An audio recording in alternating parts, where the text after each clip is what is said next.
আপনারা দেখছেন নরসিংদীর কথাটি। র্যালিতে বক্তব্য রাখেন মোহাম্মদ আমিনুল ইসলাম ভুইয়া, সাবেক সিনিয়র সহসভাপতি পলাশথানা ছাত্রদল। সিপাহী বিপ্লব দিবস উপলক্ষে আমাদের প্রাণপ্রিয় নেতা ডক্টর আব্দুল মঈন খান আমাদের মাঝে কিছুক্ষণের মাঝে আমাদের মাঝে উপস্থিত হচ্ছেন।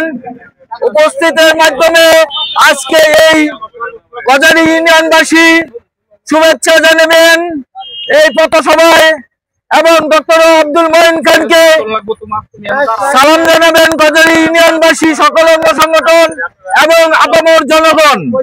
আগামী দিন আমরা ফেব্রুয়ারিতে 26 ফেব্রুয়ারিতে জাতীয় সংসদ নির্বাচনে আমরা গজারি ইউনিয়নবাসী অতীতেও পলাশথানা থেকে সর্বোচ্চ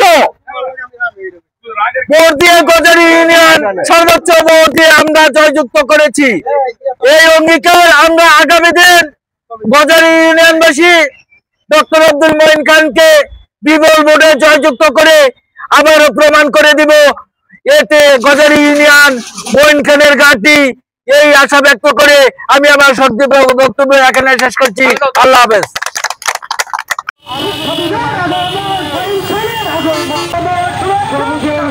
ইউনিয়নের নাম কি? নির্বাচিত হবে কে? এই মোটরসাইকেল মার্কা কি?